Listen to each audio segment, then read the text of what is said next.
I'd confidently wager that everybody tuning into this video will have heard the phrase before, combat sports. This very much in vogue, trashy sounding slogan.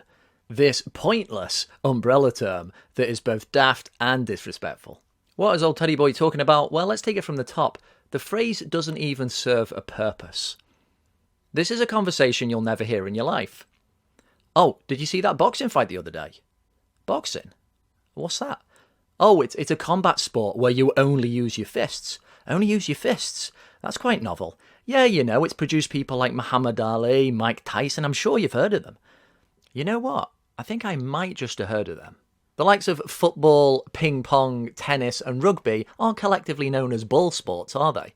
Combat sport is presumably used to bunch together Thai boxing, kickboxing, MMA and traditional boxing, maybe a few others. But what's so silly about it is really its only real function, certainly in the West where MMA and boxing are far more popular than the other two examples I gave, is to try and squash together MMA and boxing. So much so that it's arguably MMA, which is the odd one out here. Well, you might be thinking now, hang on a minute. In Thai boxing you can kick, you can knee, you can elbow. Isn't that closer to MMA than it is to boxing? Yeah, but Muay Thai also shares the sacred rule. You do not hit a guy while he is down. The legendary Jack Broughton invented this rule in 1743. This is how old it is.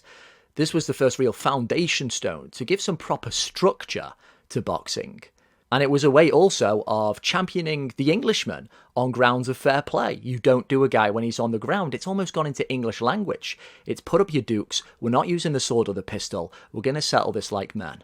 And so when bare knuckle boxing really started to take shape in this country 200, 300 years ago, and of course is known as the cradle of boxing for this very reason, it was championed on grounds of, well, this is the manly art of self-defense. This isn't about combat or gratuitous violence. This is about learning how to defend yourself with the weapons that nature has provided. It also gives a man discipline, it can help take him off the streets, and it could even turn him into a valued member of society. Yes, this is how deeply the idea of boxing ran. It was very much an identity for the Englishman. So the whole idea of an umbrella term for it is completely inappropriate.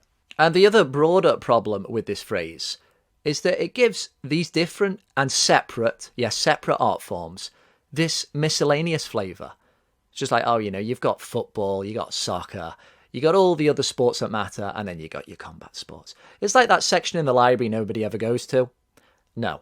Let's get real. All these sports have great histories. I don't need to go over boxing's. It's absolutely ridiculous. The fighters it's produced, the celebrities, the way it's invigorated language. I could go on all day.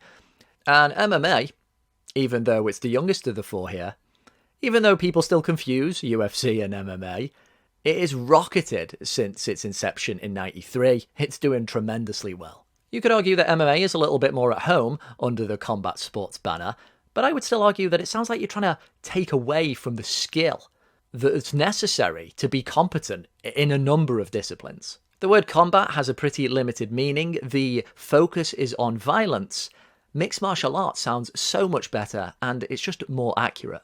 You will often see the Ramoi performed before a Thai boxing fight, a ritualistic dance. It's got a real spiritual vibe about it, which the phrase combat sports does not encapsulate in the slightest. The phrase combat sports has no use or purpose in conversation. It's not instructive in any way. We don't need it to signpost anything. It's an overly broad classification which has tried to say that all these different sports are the same species. The true etymology of the phrase, though, has come about in the last 10 years or so, partly because of boxing's waning popularity. Yes, we do get the odd mega pay-per-view, but it's not the sport it used to be in decades gone by. And you couple that with the rising popularity of MMA via the UFC, and some people look at them like brothers from another mother.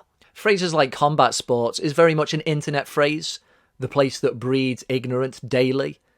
These are two proudly different sports that can only be diminished by such a phrase. And for those of you who didn't hear me properly last time, spoons up.